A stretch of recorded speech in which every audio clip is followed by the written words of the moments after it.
guys, it's Lexo here. I recently finished my Kasumi cosplay from Persona 5 The Royal, and I had some people interested in me making a tutorial for it, so this is me trying to do that. To make the cosplay, I used some items that were bought and then I altered them, and it worked for me because I don't have a lot of experience in sewing, so I was really nervous about starting her and kind of scared about how I would tackle it. But then I'm like, oh wait, maybe I can find some other items that I could start with as a base and then work off of them with the little sewing skills that I have. Which was a huge pain still, but it's doable for someone like me. So I'm hoping that this will help other people who also have very beginner or little skills in sewing.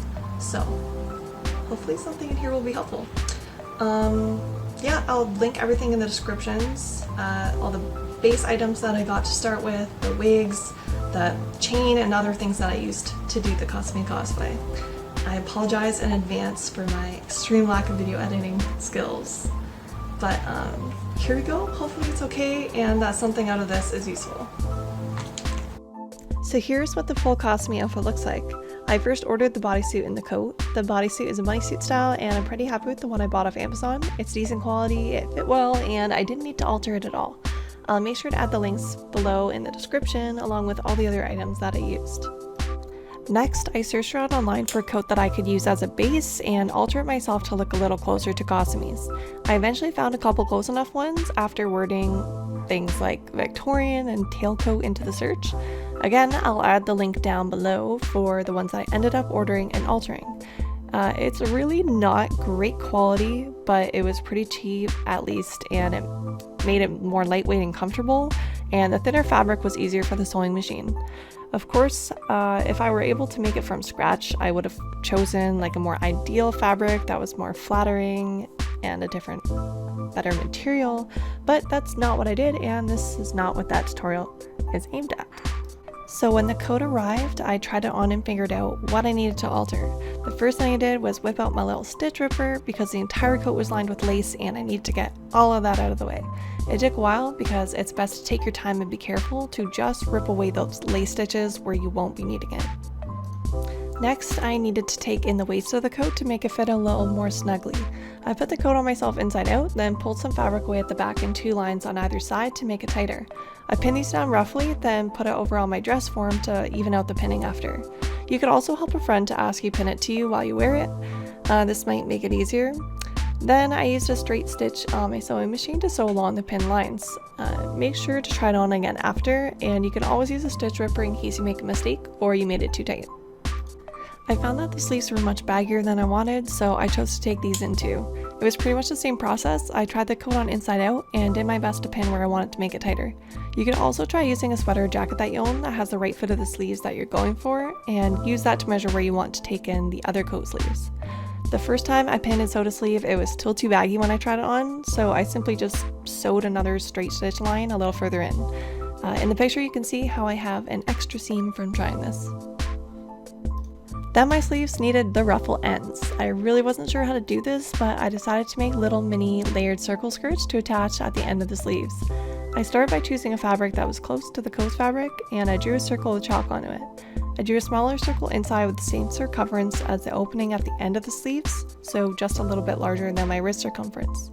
The measurement between the outside of the big circle and the outside of the inner circle should be about the full length you want the ruffles to be. That might be roughly 6 inches. Then I cut the circle out like this and pinned the outer edges up and sewed around them to make the hem. I then made a second and third circle like this, each one slightly smaller so that they would be layered together nicely on the sleeve. Once I had all 3 finished, I sewed them together at the top and then onto the coat sleeves, and then repeated all this for the other sleeve. Doing this part was probably one of the parts I hated doing most. Next, it was time to shorten the coat. The front of Kasumi's coat is quite short, and I tried the coat on again and marked in chalk how high I wanted it to come up. I stitch ripped off the zipper and then cut out the new length. After I folded the edges over and just sewed the hem.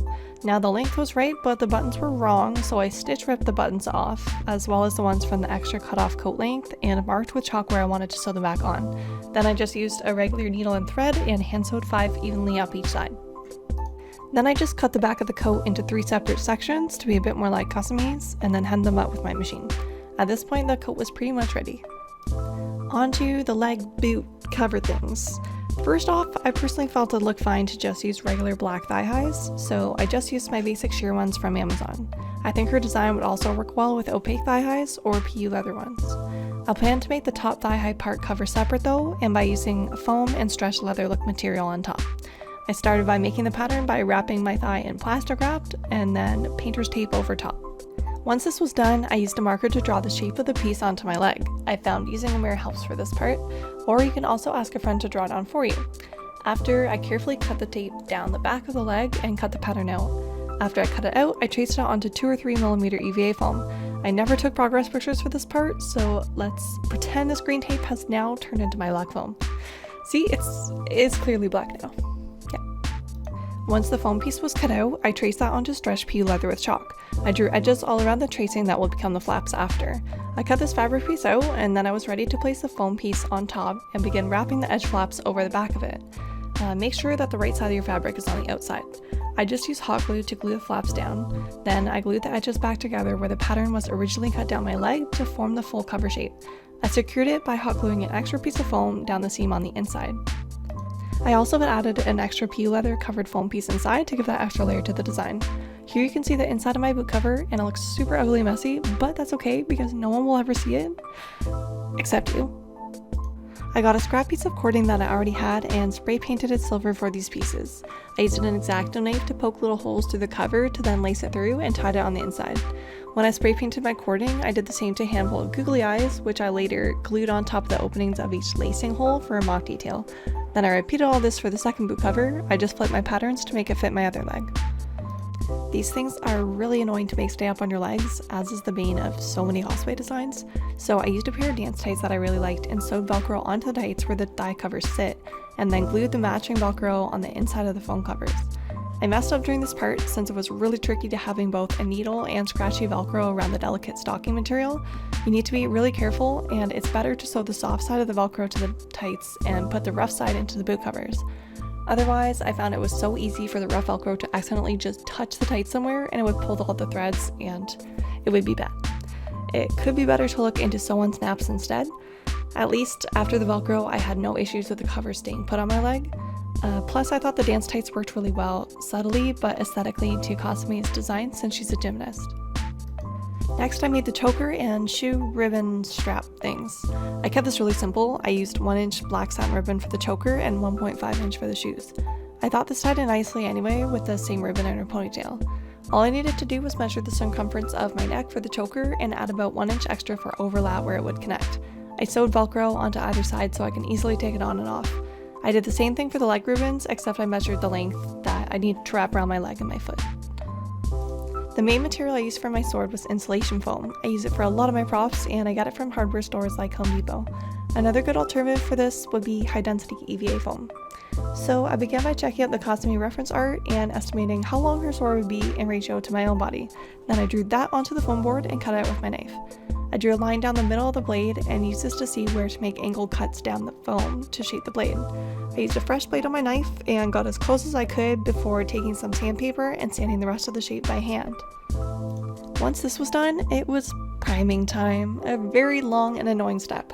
It's an important one though because it strengthens the blade, but it also preps it for painting. I used a paintbrush to apply wood glue one side at a time to the sword and let it dry fully before the next coat. In total, I probably did around 7 or 8 wood glue coats on each side. Next, I finished the hilt by wrapping the grip in one layer of Worbla, then cut out Worbla strips about 1 inch wide to wrap around the grip in layers. I cut rectangular pieces of 5 or 6mm EVA foam, then used my Olfa knife to shave away at it to get them a little closer to the shape of the guard pieces on her sword. Then I used my Dremel to finish shaping them. After that, I covered them in Worbla, heated up the ends, and stuck them onto the sides of the grip to form the guard. I heated up some Worbla scraps and molded them together into a triangular shape to make the pommel and the other pieces that go on the grip ends. I gave them some heat with my heat gun and stuck them on. I also primed the hilt of the sword with a few layers of wood glue. Next, I started the sheath. I used thin cardboard and wrapped it around the sword and taped it up. I tried to leave a bit of an extra space around the sword when the cardboard was around it. Then I did the same thing over top the cardboard layer, but with 2mm EVA foam. I cut out another piece of foam in the shape of the decorative part that goes at the top of the sheath, and I glued it on top. Then I started to prime the sheath, and I used about 2 or 3 layers of Flex Bond on each side. When both the sword and sheath were finished priming, I coated them with black and silver spray paint. I used black and silver acrylic paint mixed together to paint the hilt a darker shade. Later, I added some shading weathering to the whole thing with black paint. Next, I decided how I would attach the sword to me like Kasumi has. I found silver chain on Amazon in the right width and size lengths I needed, and I used a knife to cut slots into each side of the sheath opening and glued in little metal hooks. Then the clasp of each silver chain could attach and detach these and be an easy way for me to take the sheath on and off. The flower piece was connected to the other side of the chain. You can find fake roses at a dollar store or craft store. There's a silver piece on the belt that the rose attaches to, so I made this out of 2mm EVA foam sandwiched between Worbla. Then I could easily use Worbla strips to attach the chain at the back. I primed the Worbla piece with a couple layers of wood glue, then spray painted it and the rose silver. I used just hot glue to attach the rose.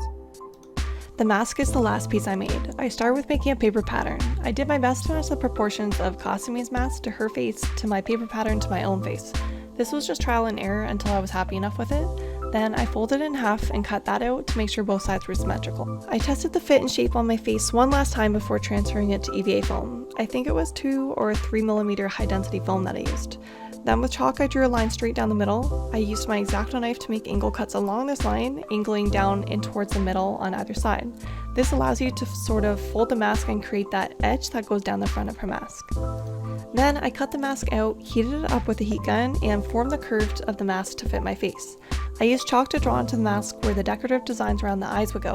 Then I used the foam clay to sculpt over top to create the 3D design. Puffy paint could also be a good alternative for this part. To finish the mask, I primed it with a few layers of Flex Bond, then painted it with a mix of black and silver paint, then silver alone on the eye designs. I glued an elastic strap at the back of the mask for wearing. For the wig, I bought a Phoebe in dark red from Epic Cosplay. This is what it looked like to begin with, so I didn't have too much styling to do. I took out the ponytail and redid it a little higher at the back of the head, cut off much of the bulk of the side bangs, and shortened and thinned out the front bangs.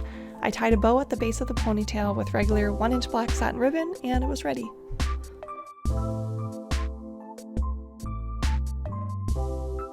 So that was my Kasumi tutorial. I'm so sorry that I couldn't provide as many progress pictures as I would have liked. At the time I was really busy trying to finish it in time for Anime North, and I also just didn't know that I'd be making a tutorial for it afterward. I hope this video was at least helpful to someone though, and if you have any more questions, just let me know in the comments. Or if it did help you make your own Kasumi cosplay, please tag me in it or share it with me because I'd love to see it. Alternatively, you could also just comment in the comments how hyped you are for P5R to come out. So excited. Anyway, thanks so much for watching, and yeah.